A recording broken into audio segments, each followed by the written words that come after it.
Thanks, Ali. So hi, everybody. As I said, I am the Director of Intelligence and Collections at DarkOwl, and I'm going to talk you through some background on the dark web and some OSINT investigations. As Ali mentioned, there will be some polling questions that will appear. I'm probably going to forget when they're going to appear, but hopefully we'll manage that together. And as she said, please ask questions if you have any in the chat box. So what we're going to cover today, I'm going to give you a little bit of background on who DarkOwl are, what the dark web is, why it's important, how we can use it in OSINT, and I'm going to do a couple of use cases and walk you through some examples of what we see on the dark web and how you might be able to use it for OSINT. So a bit of background about DarkOwl. We've been around since 2014, but collecting data, I would say, from the dark web in earnest since around 2017, 2018. So our goal is to collect data from the dark web so people are able to use that data for their investigations and to protect their organizations. So we allow people to do that in a number of different ways. So you can access data through our platform Vision, which I'll be showing you how to use today. But we also have APIs and data feeds, which allow you to access dark web data. And the idea really is, it's challenging to access the dark web. And also it can be, against policies and violations to access it. It's not easy to access, and there are things on there that you might want to avoid. So we allow you to access that data in a secure way. So what kind of data do we have? So we have layers of the deep and dark web, as well as some surface web, although we are primarily a dark web company. Everything that you see here in red is something that we do collect from. We're always looking to increase our coverage, though, and look at other areas where we see criminals, cyber threat actors, insider threats, people proposing violence operating. So we're always on the lookout for other areas that we can collect from. But as I said, we're primarily dark web. Tor, Onion sites is where we get most of our data from, but we do also collect some surface websites, things like Doxbin, Paste sites, certain forums where we see extremist activity being discussed, as well as underground criminal forums and markets. And discussion boards. We also collect from Telegram and Discord. We see a lot of criminal activity operating in those areas. And this just kind of gives you a breakdown of the volume of data that we have. So I believe there's a polling question up on the board for you now, and that's just to highlight, are there any messaging apps you're seeing as part of your investigations at the moment that you would like to have more coverage of? As I mentioned, we do cover Telegram and Discord, but we're always looking for other options. So please fill that in. You can have multiple choices. But going back to the slides, you'll see that we've got a large volume of data that we collect. We have been collecting since 2017, and we do not kind of remove any historical data because that can still be important to your OSINT investigations. And so you can see kind of the numbers that we have here. We also extract particular entities, so email addresses, IP addresses, credit cards, and crypto addresses that can help you with your OSINT investigations. And we also have a large volume of data leak records that we'll talk about in a little bit more detail. And this is just to give you an overview of how our kind of ecosystem works. We do have the Vision UI where you can access all of our data as well as APIs. We have several API products that allow you to generate scores and risk assessments based on the exposure that an individual has, as well as context information about our data leaks. And we also provide Darknet services. So for those that don't have the resources and or do not have the experience working with the dark web, we are able to do investigations and OSINT investigations on your behalf and produce reports regarding whatever you're investigating. So this is our Vision UI. It supports Boolean logic. It has Darknet data within it, and it can also be used for alerting, but I will go through that in a lot more detail later in the presentation. But so just so that we're on the same page, let's start with talking about what is the dark web. So no OSINT presentation is complete without an iceberg slide. So this is our obligatory iceberg slide, which breaks down the surface net, the deep net, and the dark net. So we really do focus on the dark net, collecting from onion sites, Tor, ITP, ZeroNet. That is specific software that you need to download to access that. And also it's not indexed. So you need to know the URL that you are going to in order to find that information. So it makes it a lot more difficult to navigate and identify sources that are going to be beneficial to you as part of your OSINT investigations. And that's one of the things that we assist with. We, have broad coverage across the dark web. We're always looking to identify new sites and new areas where individuals are communicating or buying and selling goods. And so that allows you to be able to search that information.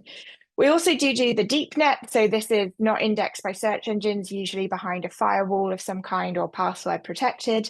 It's not easy to access, but it's easier to access in the dark web. You can still do it using, your usual browser. And there are a lot of forums and marketplaces and vendor shops, etc., that sit on the deep net. And then you also have the surface net. So this is, the internet we're all used to. It's indexed by search engines. So you can, go to Google, go to Yahoo and find the site that you're looking for, and it is all open. I would say more and more we are seeing sites on the surface web that are also engaging in criminal activity. People seem to be less concerned about obfuscating what they're doing than they had traditionally been. And also, I think law enforcement's been quite successful in taking down some darknet sites, and that has kind of moved people onto the surface net. So that's an interesting trend that we're seeing at the moment, and that's why we cover those areas as well as just the darknet. To give you a little bit of history on the darknet, it started in around 2000. The Darknet Tor project itself was actually created by the US Navy as a means of secure communications for their operations. And then they decided to make it an open source tool. The Tor project is a not-for-profit that runs Tor and the onion sites and the bridges, etc. It's always worth noting that there are fully legitimate reasons for using the dark web. For those that live in countries where communications may be limited and they may not be able to access mainstream media, things like that. Tor can be used for that. And also people who do really want privacy, they can use the dark web to enable that privacy. I'm not going to go through everything here on this slide. Obviously, it goes up to 2020, but you can see that there's been a lot of things that have happened in the darknet. Things like cryptocurrency becoming more prevalent and being a semi-private way of people transacting. And law enforcement operating on the dark web to take down sites has been a game changer as well. But there's a lot of things that have happened on the dark web ecosystem and continue to happen to this day. Okay, so why is dark web data important? I've kind of touched on this, but a lot of criminals operate on the dark web.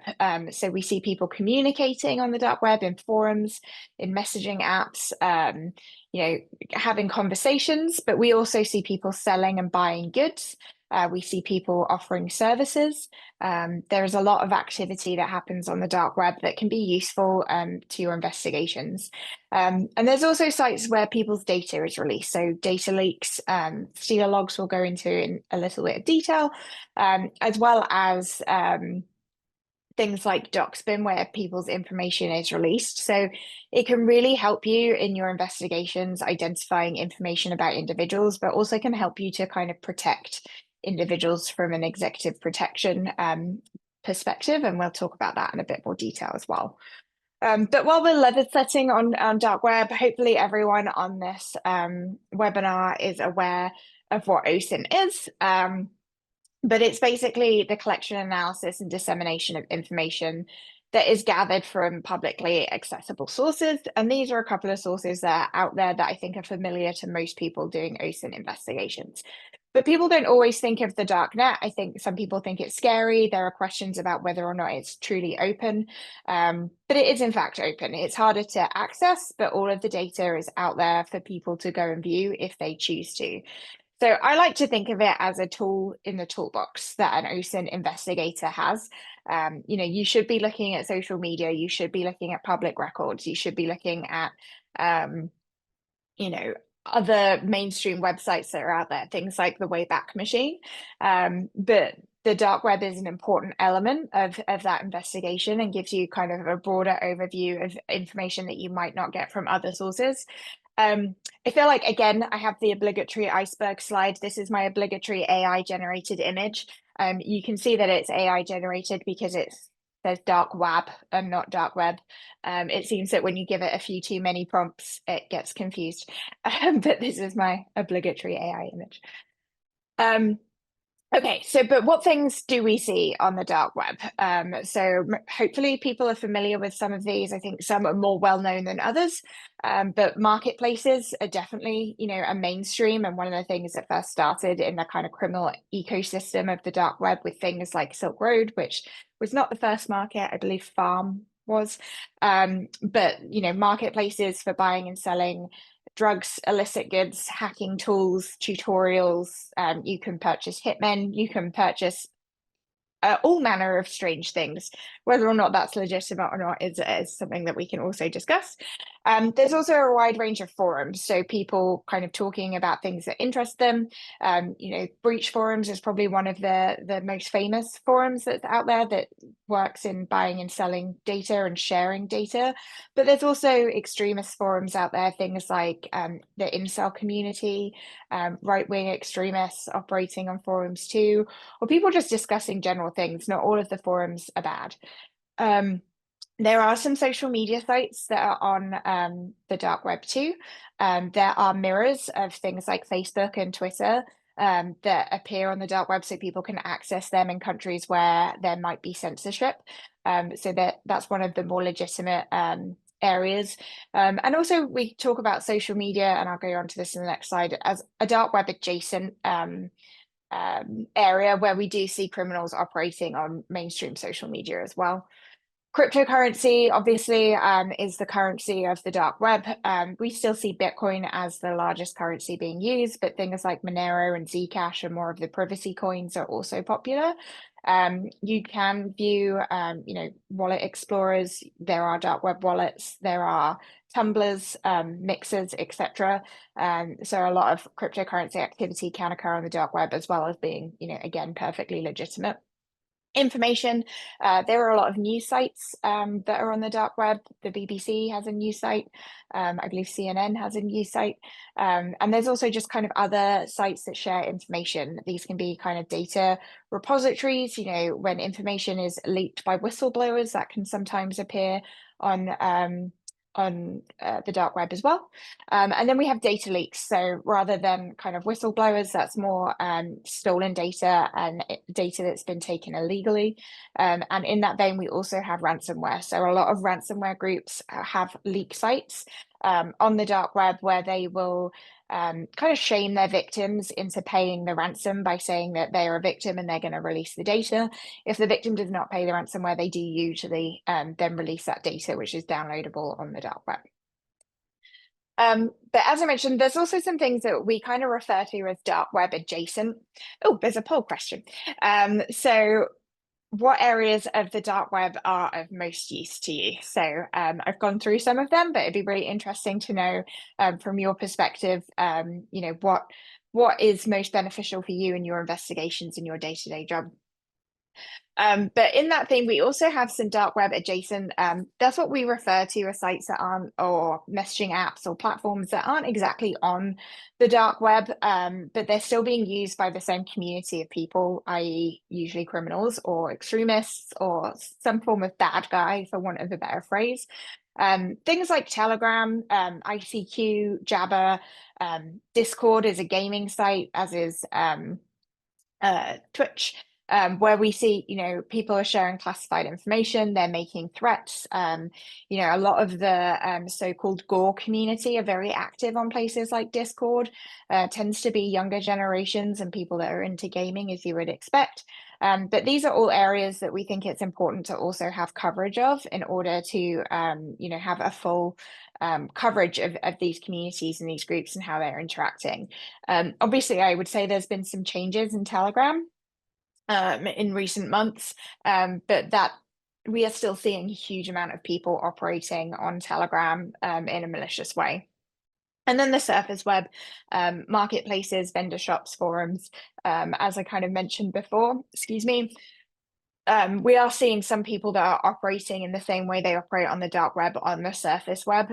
You can find those vendor stores and those marketplaces, which I think is an interesting evolution in how these communities are operating.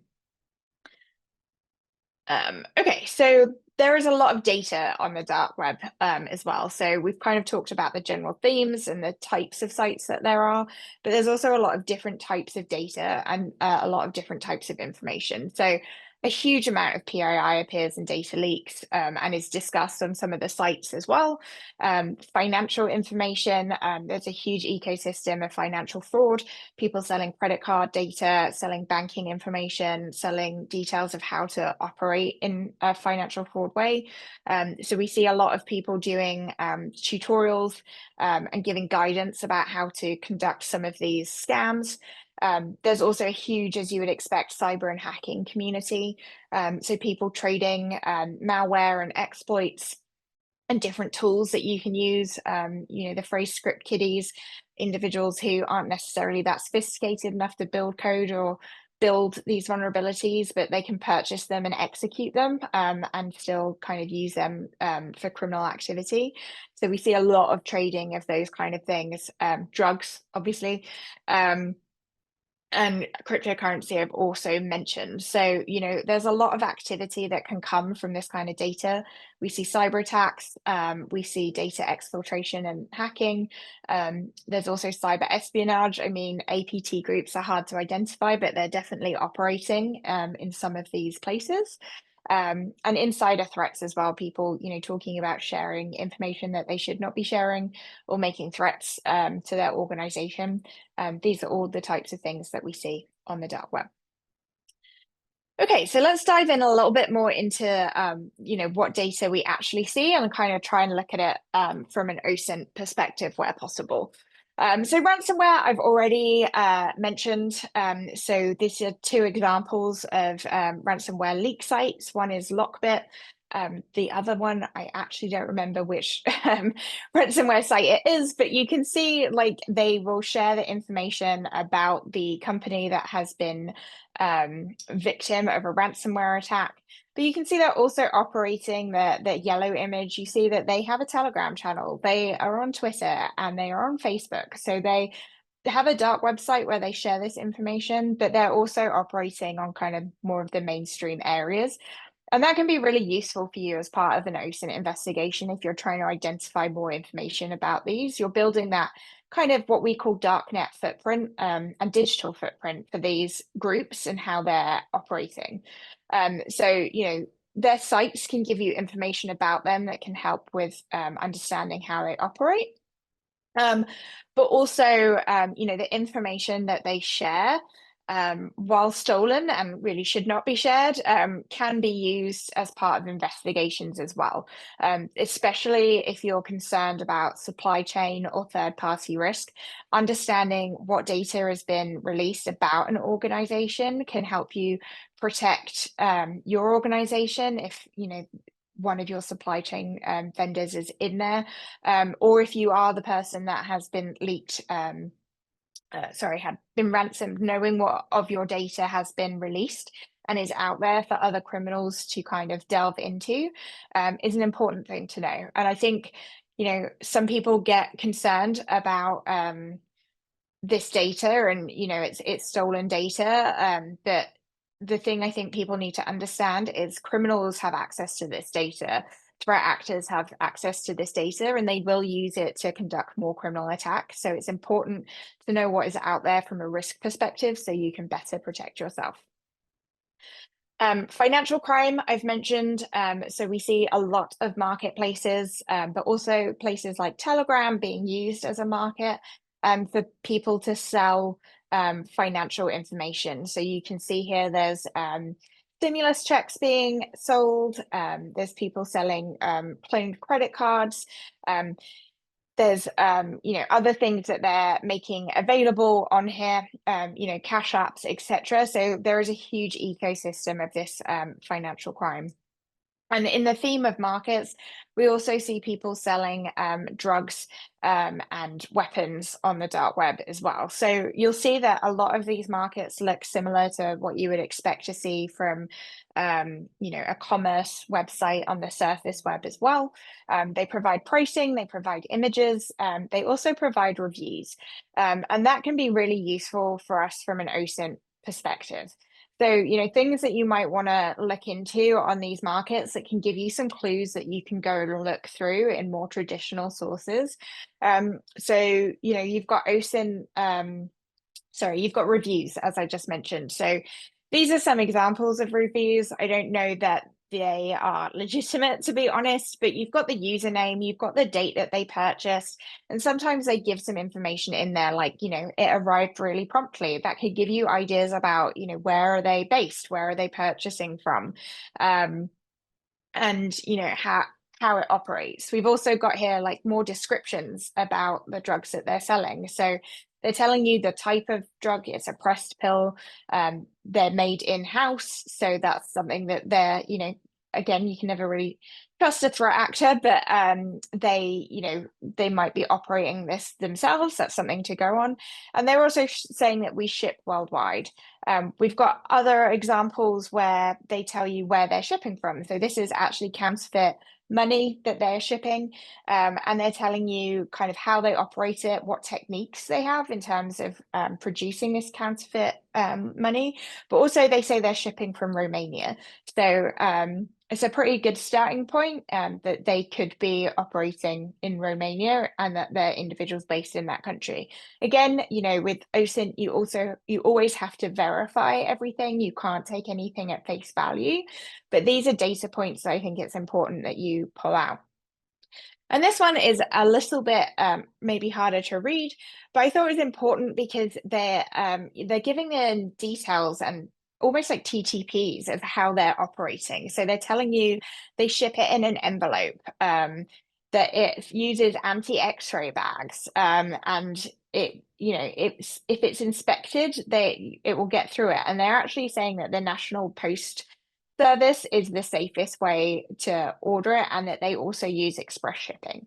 So if you're doing an investigation into kind of the methodology of someone selling these drugs or counterfeit goods, I believe this one was still a counterfeit money, you can get from these marketplaces and from these sites information about how they are actually operating, which can really help you in your investigation and maybe where you want to focus to identify things from other sources that are out there. Stolen data is also a big one. I'm not really going to show real examples here because I don't want to expose people's PII. There's some of that, but these are this is breach forums and I believe LeakBase. These are sites that appear on the dark web where people are sharing data. And again, we get a lot of questions about, is this open? I would say predominantly on these sites, the data is shared freely. Sometimes you need credits, so you need to have a reputation on the sites and have built kind of some of that persona. But by and large, this is freely available data that, again, criminals are going to have access to, and it's something to be, aware of. This gives you an idea. This is a breakdown from data that's in our platform in Vision. I looked at the last 90 days, and it gives you a breakdown of some of the PII that is available in these leaks. So, names and email addresses you'd expect, but you're also seeing identification numbers, information about people's genders, information about companies, phone numbers, dates of birth. There's kind of two use cases for this kind of data, I think, in the OSINT realm. One is, attribution of looking at threat actors. There's so much leaked data out there now that threat actor information is going to appear in there, as well as, legitimate people's data. So it can really help you with that kind of attribution use case. But also from a risk analysis perspective, understanding what information is out there about yourself or your employees, or individuals that you might seek to protect. This lets you know kind of what level of risk they have, what level of exposure they have, and how criminals might be able to target them. Steal logs is something that we've seen a huge rise in. They're not new, but they just seem to be a lot more prevalent in the last year or two than they were previously. This is an example. Alien Tech Space is a group that have been sharing not full Stealer logs actually, but what we would call combo Stealer logs, where it has the URL, the password, and the username of an individual. And they're making that available on Telegram. So, this is great for criminals in terms of they are able to log into accounts, do account takeover attacks.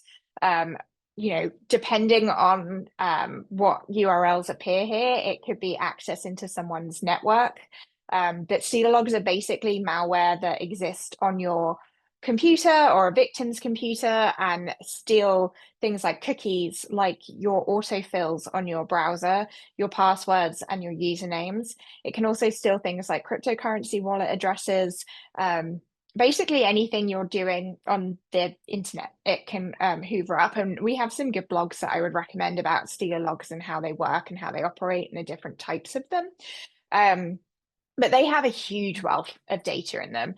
And again, threat actors have been victims of these, as well as legitimate citizens. And we've seen a lot of research where you are able to search for places like XXS or exploit, dark web forums, and see people's user information, and that can really help with attribution. But also like knowing that risk of your password and your username is out there, and that can be used for a variety of different attacks, is really important. And also because the cookies are in there, it can help threat actors get past two-factor authentication and OTP codes as well. So that's something to bear in mind. Again, I said I wasn't going to share actual data, so I wanted to give a really basic description of how some of this data can be useful. But if you have an email address for a threat actor or someone you're interested in understanding more about, you can search for that in leaked data, and it might appear and show that it's linked to a password. Depending on how unique that password is, you might be able to identify other accounts that they're using, because we all reuse passwords. We shouldn't, and we get told not to all the time, but most people do.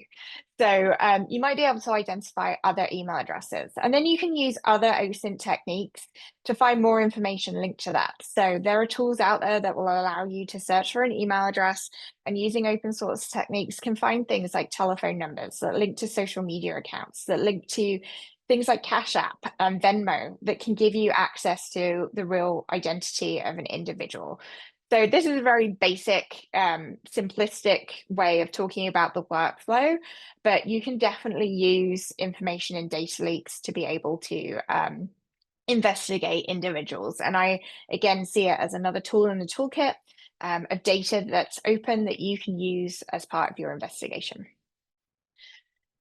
We also see a lot of extremist activity on the dark web and on particularly Telegram.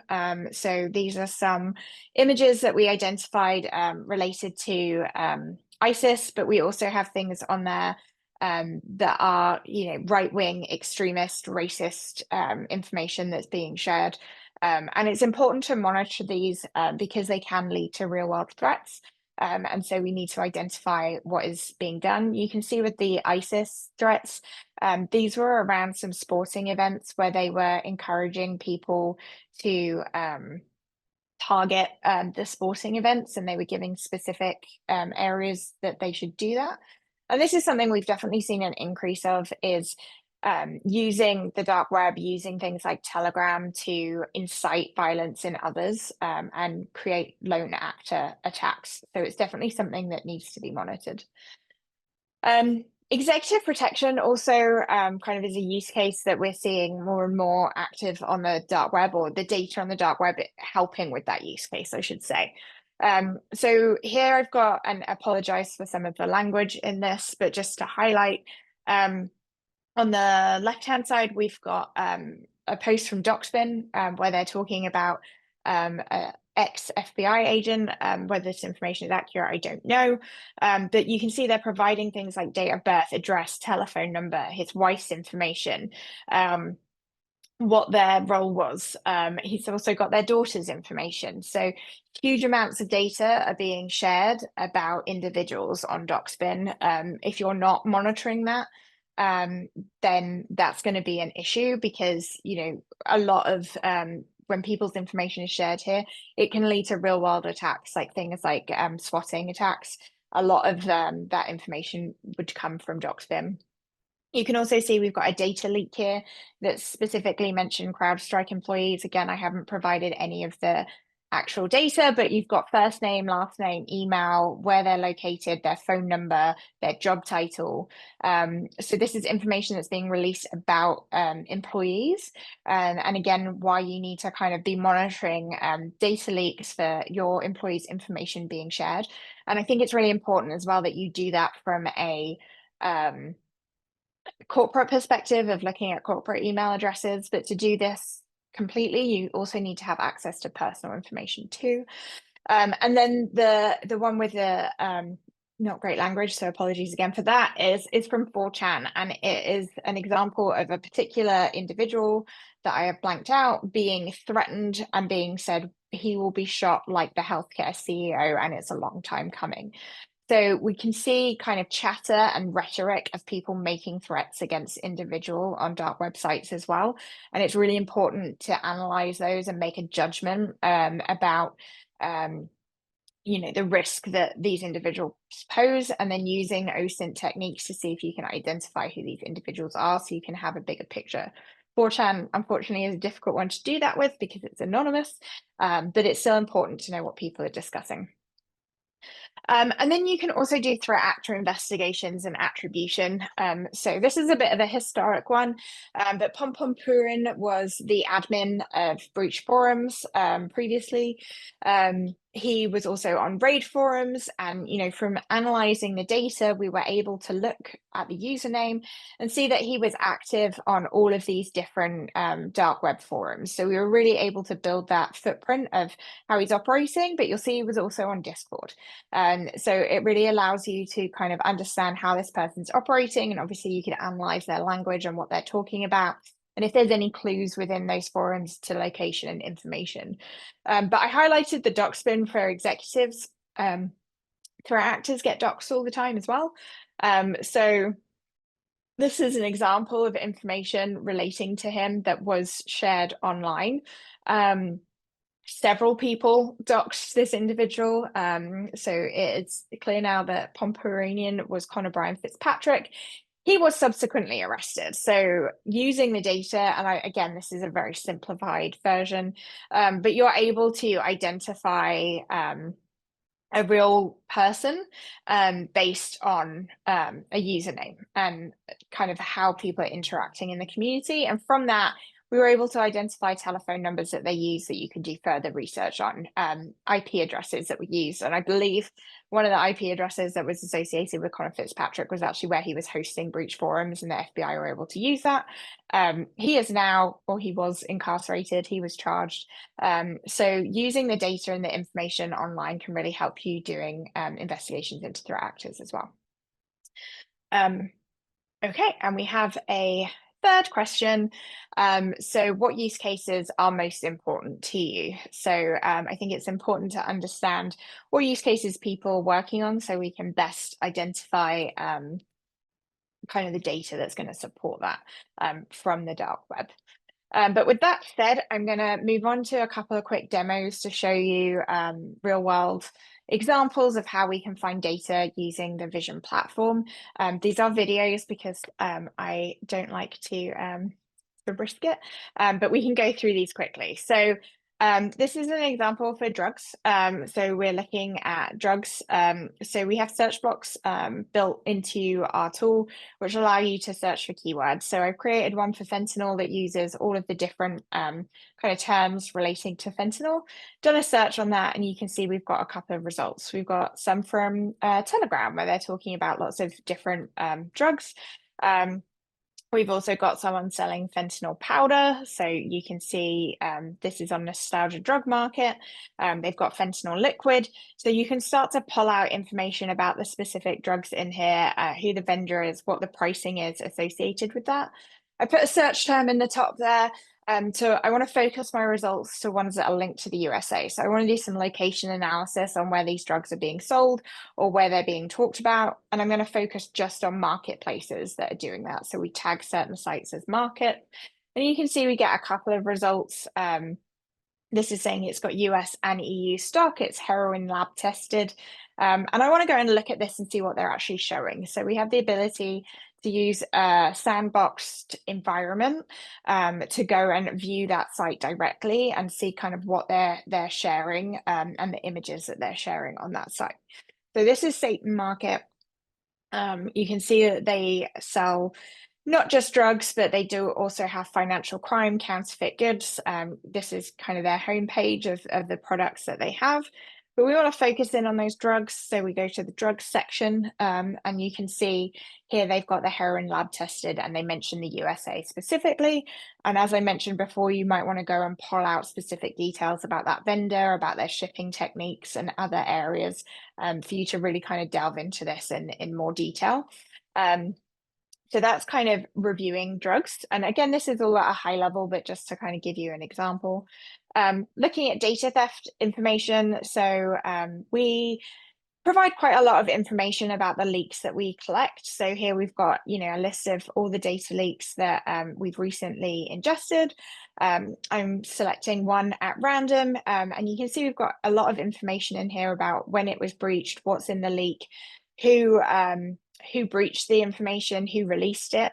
And we are able to go and view and see where that original advertisement was for that data breach. So it was on breach forums. So if we didn't know about breach forums, we could look here and see some information about the site, which actors are associated to it, who is running it.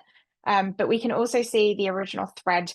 So we know that the user was Durac. He's given a sample of the data that he's leaking. And then you can also see who has responded to this and the number of people that have responded to access this. So you can see that there's 13 other users on breach forums that have said thank you for this data. But there's other things that you can look at, if you're looking at this from a supply chain perspective, you might want to see the file tree and see everything that is included in there. So you can see this is the breakdown of what information was included in that leak. And you can also go and view the raw data itself that we have been able to ingest. And you could search all of that information for any of the keywords that you're interested in. So really focus your research into a particular data leak. Again, I don't want to show too much information that's personal, but you can see kind of the amount of data that we have about the data leaks and how you can link that to the threat actors. Ransomware is another area. So we're going to use our lexicon here to just focus in on all the ransomware sites.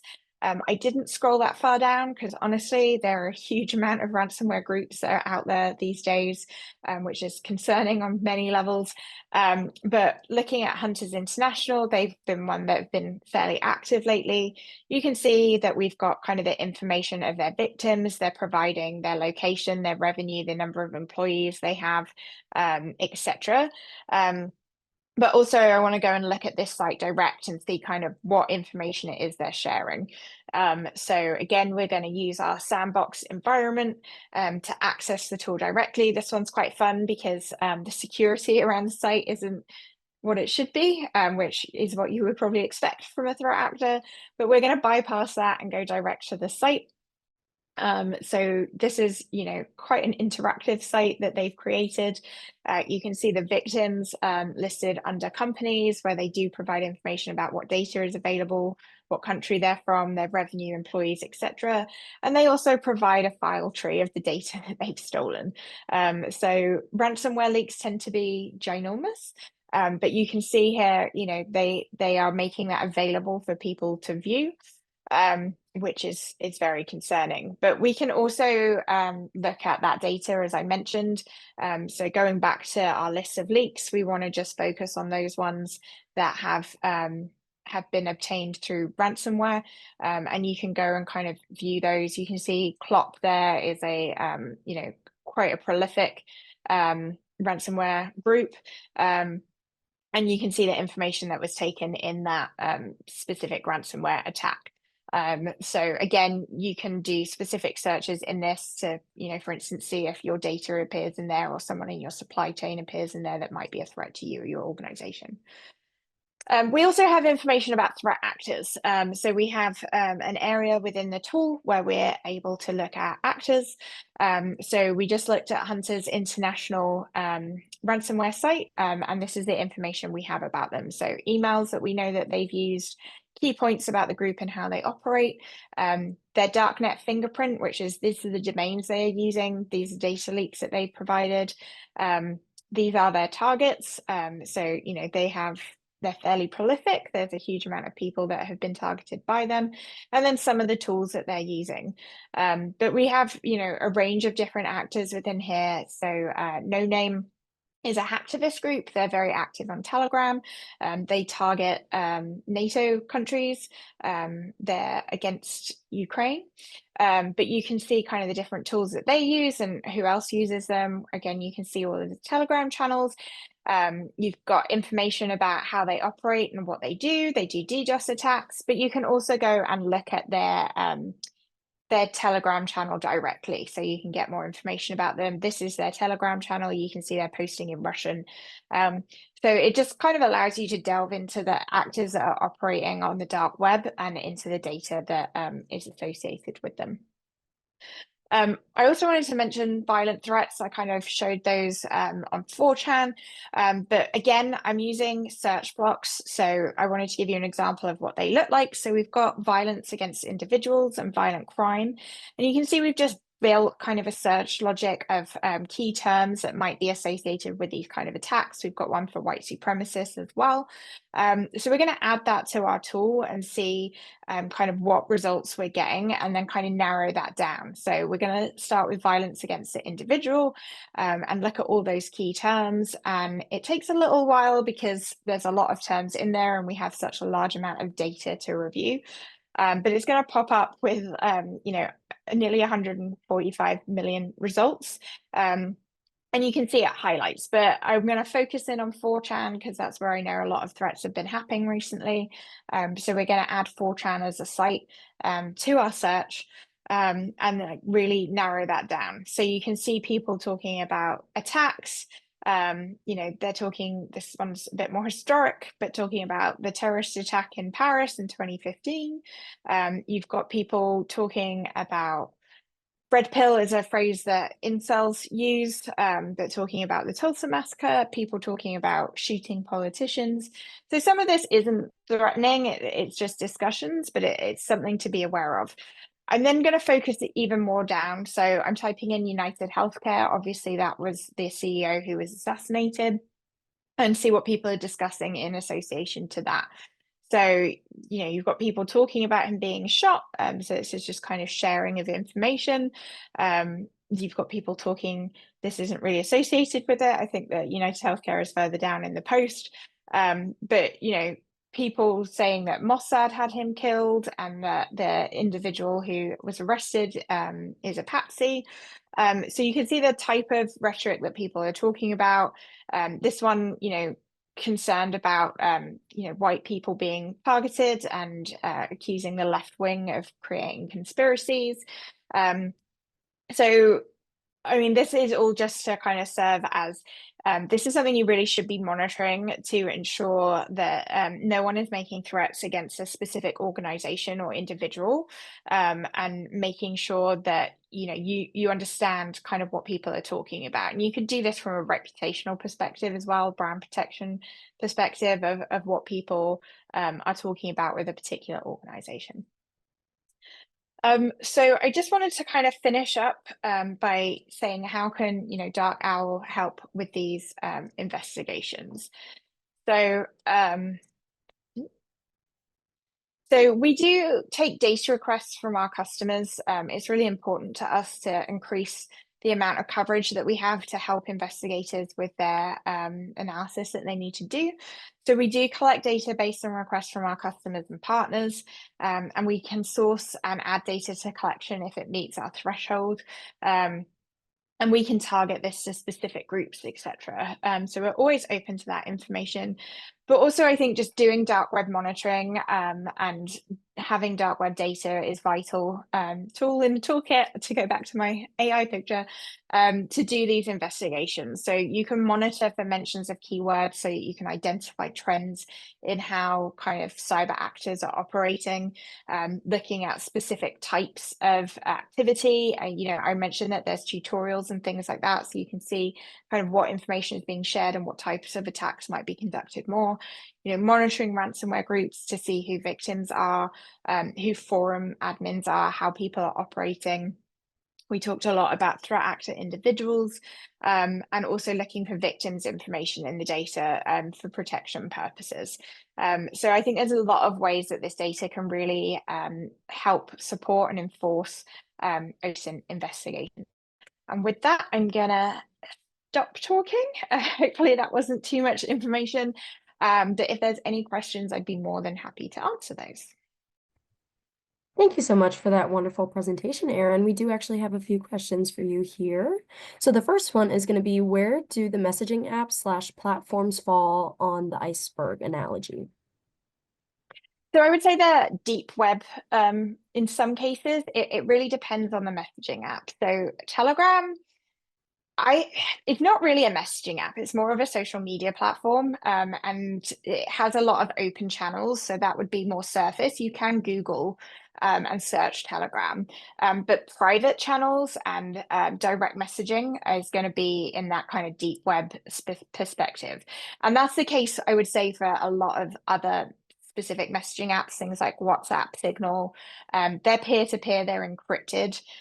You can't just do a general search for those, so they're going to be more in the deep web section, and they're a lot harder to monitor because it's more people talking directly to each other rather than that community, which is why Telegram, I think, has really been adopted by the criminal community, because it operates more in that social media realm, where you can have a channel where you can provide information to a vast number of followers, and that, I think, is what sets it apart. So Telegram is kind of in between, but most messaging apps, I would say, is deep web.